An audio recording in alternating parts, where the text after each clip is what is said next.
Well, good morning, YouTube. It's been a while since I made a video, and this is going to be kind of a departure from the tool videos and the discussions of the different tools and things like that, or the gardening. This is I'm going to go back to doing those. Don't worry, you'll see more of that. I haven't made a video in a while because my wife has been home, which has been very nice. It's been a blessing to have her home. And we've just been kind of reconnecting, and it's been really nice. It's been very healthy having her home, and very, very nice being able to spend a lot of time with her. And my son and I recently set up I've had a Craftsman lathe forever that in Warwick, when we used to live in Warwick, I had it built into the wall. I had a little stand for it built into the wall out of 2x4s and plywood. And since we moved into this house, I haven't gotten around to setting it up. It's been about 3 years, and I just haven't set it up. So the other day, my son and I finally set it up. We took a lot of time cleaning it up because it had developed some surface rust, and we got it all set up so that we'll be able to use the lathe again, which is a really nice feeling. So I also planted I planted a fall crop of garlic, and so I've been busy. I've been doing things, and I haven't really had time to make a video. But what I wanted to discuss in this video, what I wanted to talk about in this video is my mental health and my struggles with my mental health. My childhood was toxic. It was not a healthy environment, and I have had, so when I went away to college to get a degree that I didn't want and can't use, my parents, you got to go to college. I was of the generation, you got to go to college. You got to go to college to get a good job. I didn't want a quote unquote good job. I wanted to work on an ambulance, and I wanted to do essentially what Norm Abram did on New Yankee Workshop. Be a carpenter and a woodworker. And I was browbeaten into going to college because my mother was a teacher, and oh, heaven forbid you don't go to college and make her look bad. And my entire childhood was basically toxic. My family was abusive. I was a mistake. Let's put it that way. I was not the one that was important. My younger brother was. I was forced from a very early age to cut lawns with my father because at 11 years old, when I was 11 years old, he needed my help.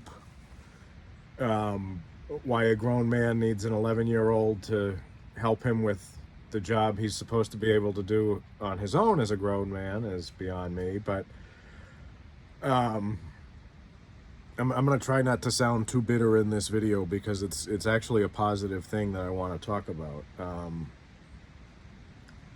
So I was basically forced to do what my family wanted in all things. I was forced to, if I wanted to do something, no, that's beneath you. Being a paramedic was beneath me. Being a carpenter is beneath me, according to them. The woman who was a 4th grade teacher and babysat kids, and the man who cut lawns thought that, no, you doing something like that is beneath us. A babysitter and a landscaper had the gall to tell me what was beneath me. But I eventually ended up, I had to go to a all-male Catholic high school where I had to wear a shirt and tie and a jacket every single day, and your belts had to match your shoes, or you get yelled at and written up and get into all sorts of trouble. And I was put under all this pressure to, oh, you need to do well in school so that you can get into college to get a good job. All I wanted was to work on an ambulance and be a carpenter. But I had to play their little game and do what they wanted because they were forcing me to do everything. And eventually I ended up going away to college in Worcester, which was, it was disgusting. I mean, Worcester is somebody's driving by. Worcester is a horrible city. It was a depressing place. It was an annoying college. It was just liberal arts nonsense. It was essentially 4 more years of high school. But as I was there, for the first time since much earlier in my life, I've always struggled with neuroses, being neurotic and having borderline OCD tendencies. I get very nervous and I need constant reassurance of things. It's got to be difficult to be my wife, and my wife is a saint because she does put up with that, and she does support me, and she does love me. And when I was very young, I had a lot of OCD tendencies, and my mother decided that she was going to have, because she worked at the elementary school I went to, which of course made me the target of every kid there. So she decided she was going to have the school psychiatrist or psychologist or whatever talk to me. And I had been so conditioned by, oh, you can't say that or I'll get fired. Oh, you can't be like that or I'll get fired. Or if people see you do that, I'll get fired. I completely lied to this therapist. I told him that I didn't worry about anything. It was pointless to worry and blah, blah, blah. When deep down, all I did was worry. I was terrified of everything because my mother thought everything was either going to get her fired, give us cancer, and I say us, give my brother cancer. She didn't really give a shit about me. But everything was, no, you can't let anybody know anything about us. You have to keep everything quiet. You can't say anything. You can't act like anything, because I could lose my job. And of course, when I got older, I was always terrified I was going to lose my job. So I sat down with this school psychiatrist or whatever, and I told him everything that he wanted to hear, and I was the good little son. I didn't say a damn thing about how I really felt. And afterwards, my mother asked me, oh, what did you say to the psychologist? And I told her, I said, I told him I don't worry about anything. I told him everything was fine. And this is the sad part. I was so proud of myself that I did this. And I saw her face just fall because she had wanted me to talk to this guy and tell him, look, this is what's going on. But she had conditioned me so much that, oh no, I can't say anything because mommy will lose her job, that I just played the role perfectly, and she didn't know what to do, and she never tried to get me help again. So fast forward to college, I sought help on my own at the Student Resource Center or whatever. It was this place up on a hill. And I ended up talking to a shrink there, and that shrink told me, your family's toxic. The girlfriend I had in college, they said, she's toxic. That you've found this pattern and you keep getting into toxic relationships because of what your family did to you. And she was a horribly toxic girl. She played mind games, and it was bad. But literally and I've gone through multiple psychologists and shrinks and different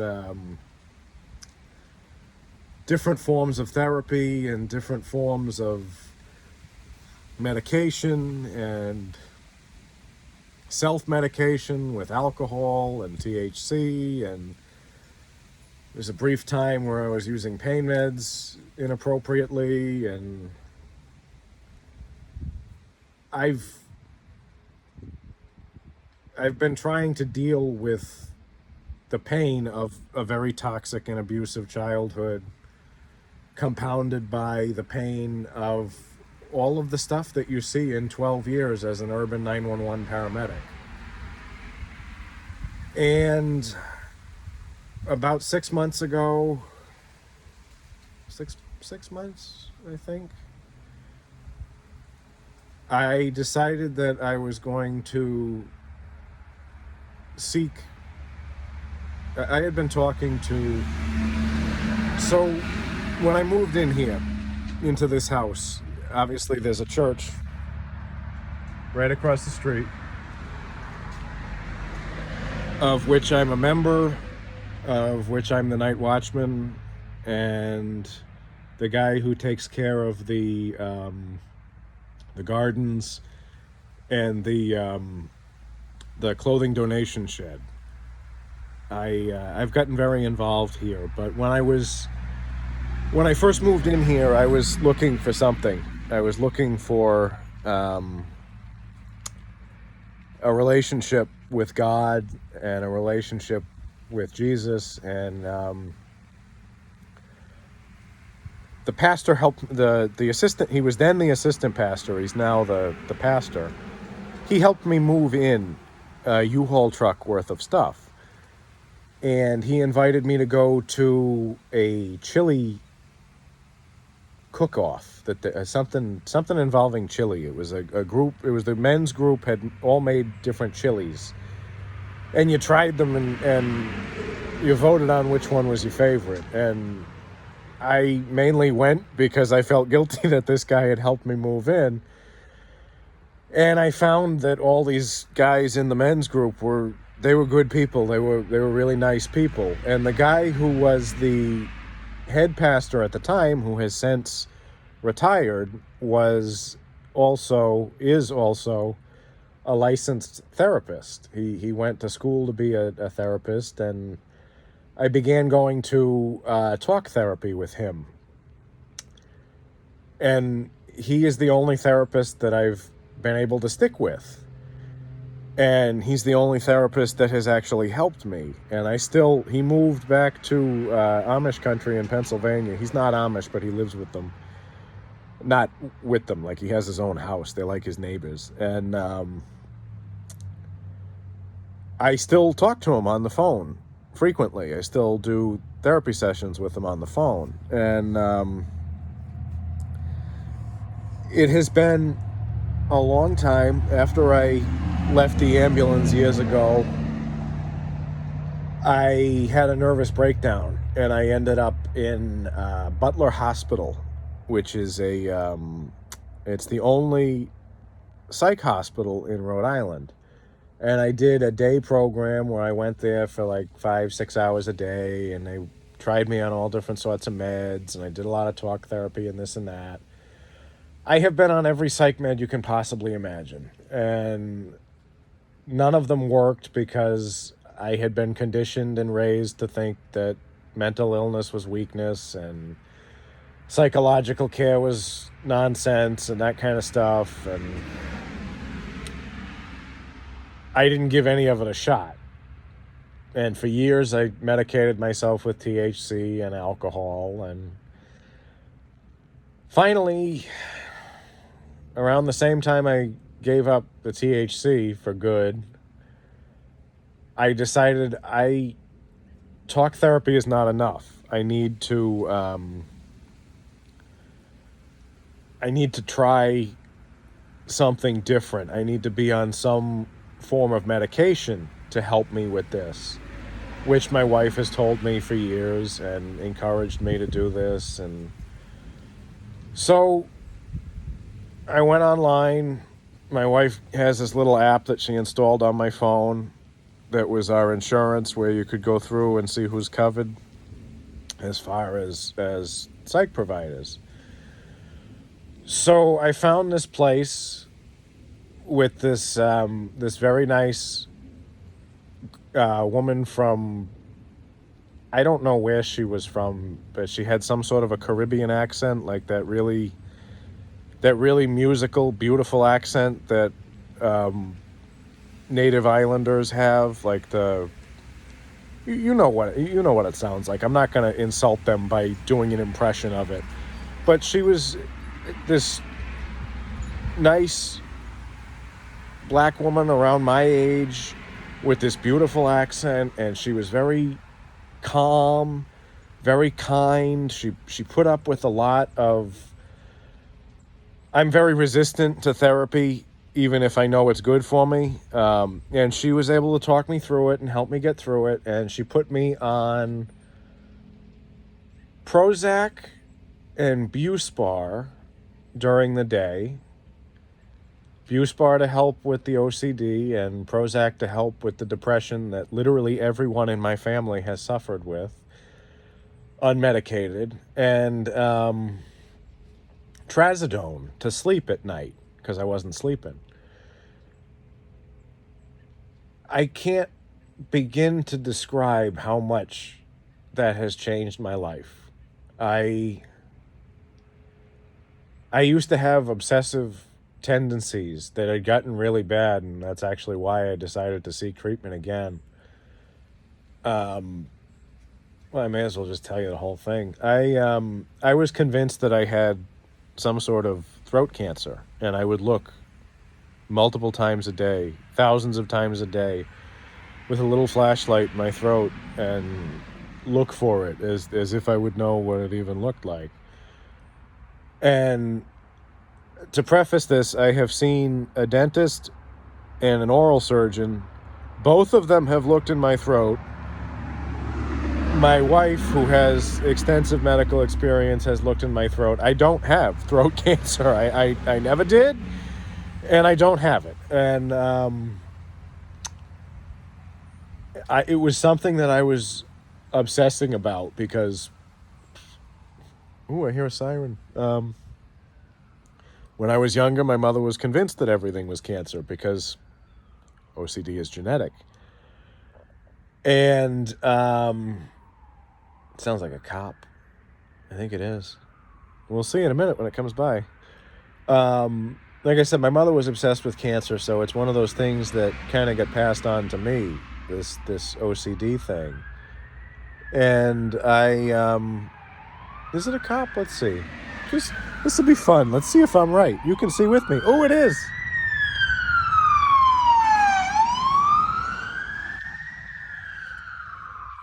There he goes. Why he's got his siren blasting on a rural road is beyond me. But I'm not going to get into that. As I was saying before my ADD kicked in, my mother was obsessed. Everything was cancer. It was, we have to go to the doctor immediately to make sure your brother doesn't have cancer, blah, blah, blah, blah, blah.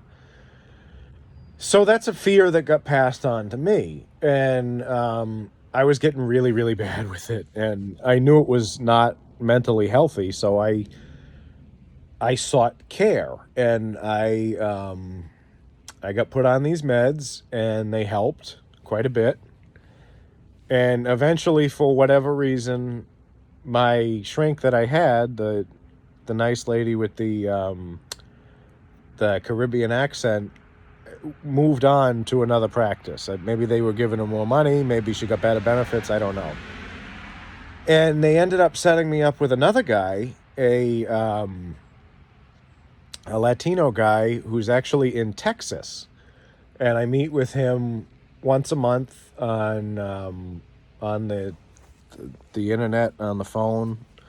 I met with her on the phone too, but she was actually in Rhode Island. And this guy is great. He was actually a paramedic before he became psych NP.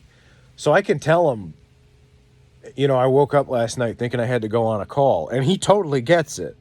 Because occasionally that happens.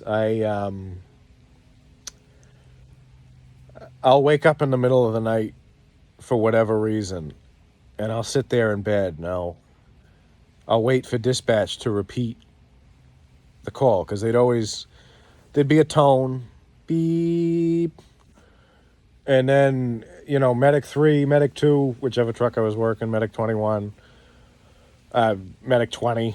I worked, the bulk of my career, I worked Medic 2 and Medic 20 out of Everett. And then I worked Medic 3 in Peabody. Then I worked Newton Medic 1. Then I worked Waltham Medic 2. And I would pick up overtime everywhere. But that's how it would be dispatched. Beep. Medic 2, respond to 589 Broadway for the DK male, the drunk. And if you didn't catch that initial dispatch, they would repeat it after, they'd give you 30 seconds or so to wake up and recognize that something happened, and then they'd repeat it. So once or twice a month, I'll wake up in the middle of the night and I'll just sit there for a minute and just wait to hear where I've got to go. It used to be a lot more frequent. I used to actually look for my boots next to the bed.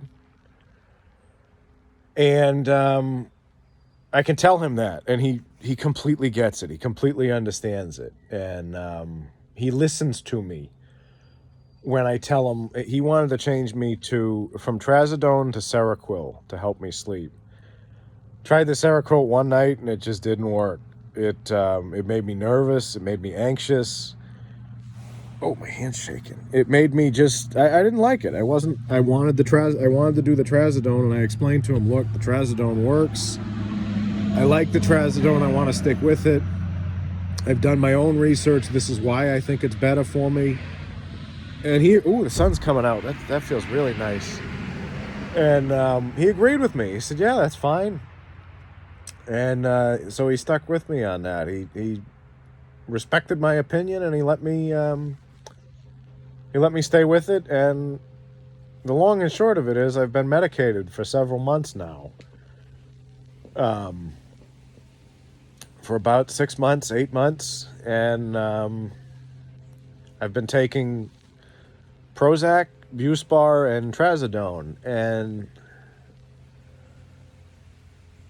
it's such an improvement from trying to self-medicate myself with THC, with alcohol.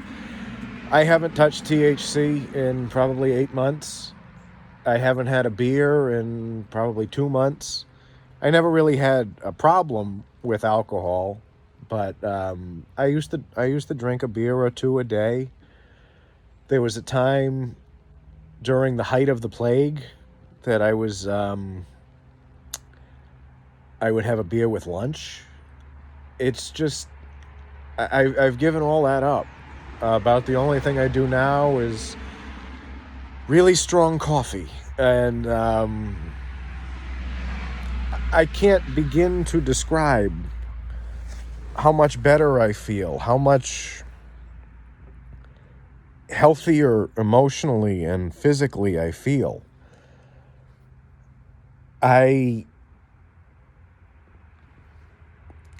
If you're watching this and you came to this video because one of the tags is mental illness, and you're afraid to seek treatment, or you think that seeking treatment is a sign of weakness, or you think that there's something wrong with you because you need that kind of treatment, I felt like that my entire life. I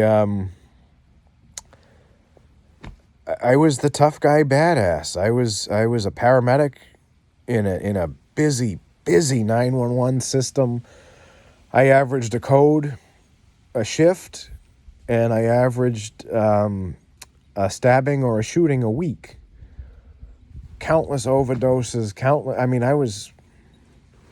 when you go into EMS, you wanted to be me.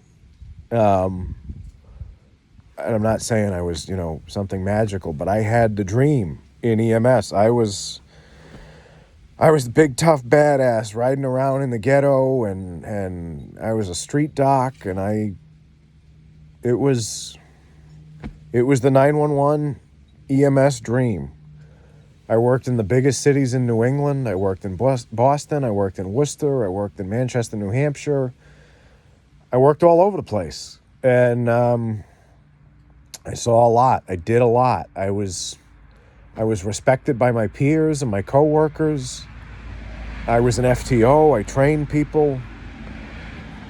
I was the badass that I had always wanted to be. And I always looked at, I don't need mental health care. I don't need God in my life. I don't need any of that. I'm the big tough badass. I'm gonna do what I want to do. And eventually it caught up with me. I had a series of bad experiences on the ambulance. I got injured. I got attacked. I had a really disturbing call across the street from the fire station that I worked out of in Newton. There was a big high-rise apartment, and there was this woman who lived there in one of the apartments who was completely paralyzed. She was in a wheelchair that she would make move around by either sucking on a straw or blowing into it, completely paralyzed. She had talked to her father on Tuesday of the week before, and he hadn't heard from her. And so the next Thursday, so not the Thursday after that Tuesday, the Thursday of the next week, the police got sent for a well-being check to go check on her.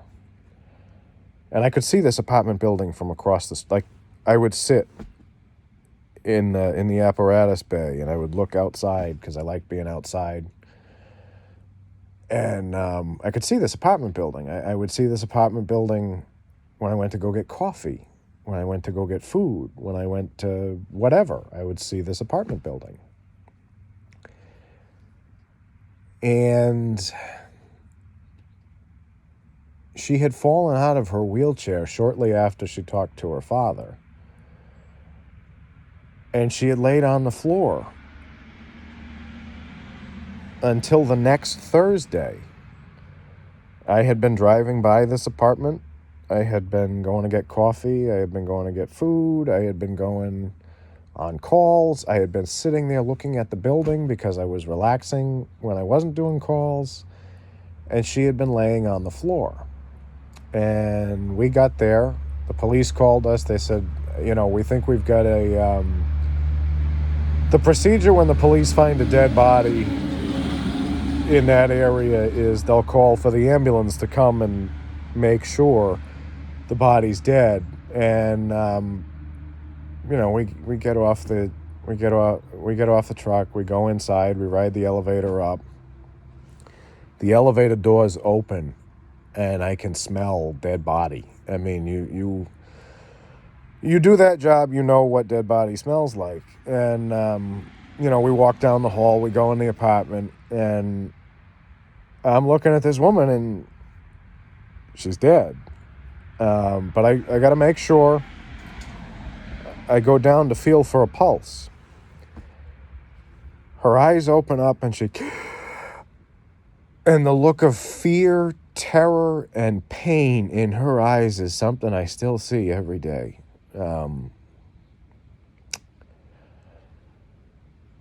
I had driven by this building. I had sat there and looked at this building. I had gone about my life with this building right across the street with this woman laying on the floor, and it's my job to save people. It's my job to help people. And that really bothered me, that she was right there and she needed that help, and we didn't know it. So all of that, all of the more calls than I can possibly count,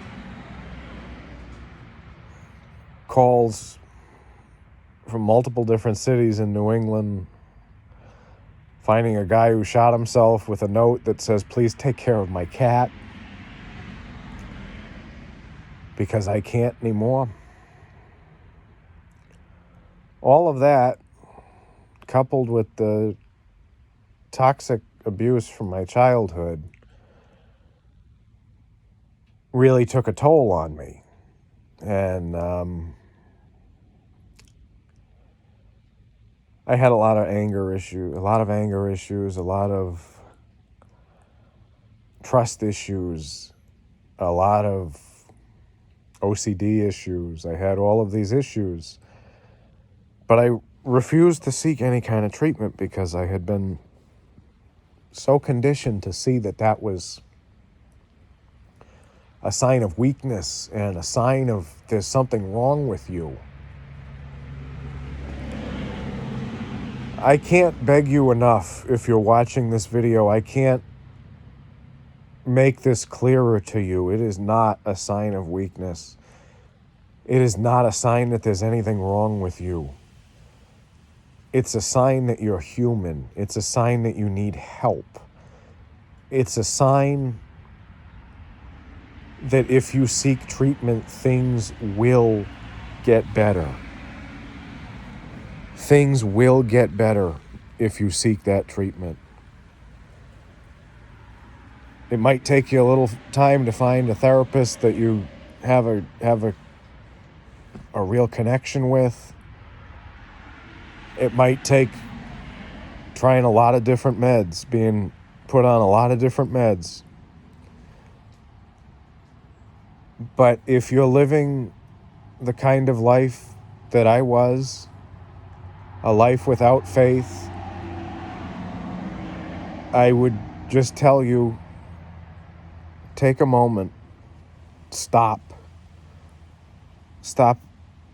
everything that you're doing, clear your mind, look around you, and it doesn't have to be in a rural area like this, but look at the beauty. Look at the beauty of this place.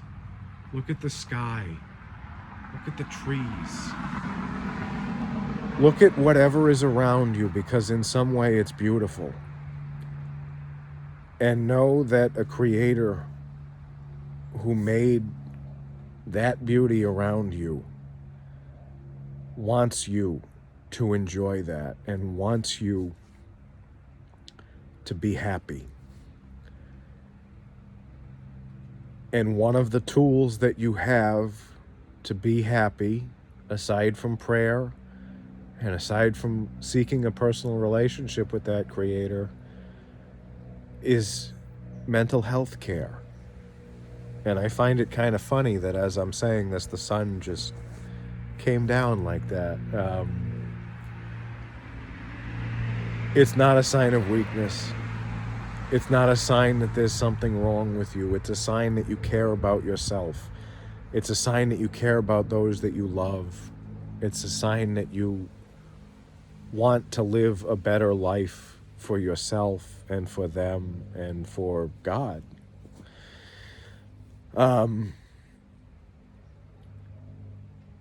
If you're struggling and you've watched this video this far,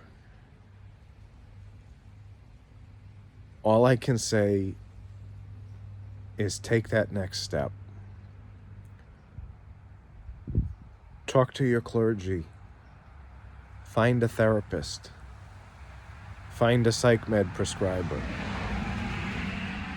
And if you're watching this because you came here because you're thinking about hurting yourself, I have been there. When I was in the 3rd grade, I can remember clearly standing in front of my mirror in my bedroom with a knockoff Chinese-made Buck 110 folding knife to my throat, upset with myself because I didn't have the balls to go through with it and kill myself after being screamed at by my father for something ridiculous. When I was in the height of my depression after I left the ambulance because I had lost my entire identity as the big badass urban paramedic, I strongly considered using my shotgun. And I ended up going and getting help. A good friend held on to my shotgun for a long time until I was better from that. You are not weak. There is nothing wrong with you. You deserve to be happy. You deserve to feel at peace. If you feel like you're going to hurt yourself in any way, if you feel like you want to hurt yourself in any way, please get help. Once you get help, I promise you things will get better. I promise you. If you're watching this video because you're thinking of hurting yourself and the mental illness tag came up, go to the phone. Call the number that I'm going to put in the description. They will get you help. If you feel like it's something that you're going to do imminently, call 911. Tell the operator that you want to hurt yourself. An ambulance will come and take you to a place where you can get help in the emergency room.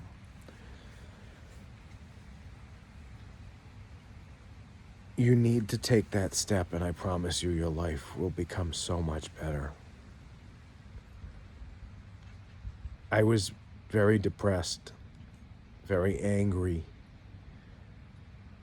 and very bitter for a long time. But I let God into my life. I accepted God into my life. I started praying. And through that prayer, I was moved to seek mental health care. You deserve to be happy. You can be happy. Get yourself whatever the help is that you need. God loves you. God cares about you. I love you and I care about you. I promise you it can get better. It will get better if you seek that help. I'm going to put the phone number for the National Suicide Helpline into the description of this video. If you watch this video and you find yourself concerned for my safety, you needn't be. I'm no longer suicidal. I haven't been for years because I got help. I know there's been a lot of depression talked about in this video, but I am very happy. I love my wife. I love my son. I love the family that God has created for me with them. I love my animals. I love where I live. I love all the stuff that I've learned how to do with tools and working on cars and building things. I love the spy novels that I'm addicted to this spy novel series that I'm reading now. So I kind of started rambling. I mean, the video is almost 40 minutes long. I've been rambling a little while now, but I am safe. I am happy. And I promise you that you can be too. If you take that step and you go and you get that help. I hope wherever you are comfortable and that God is with you.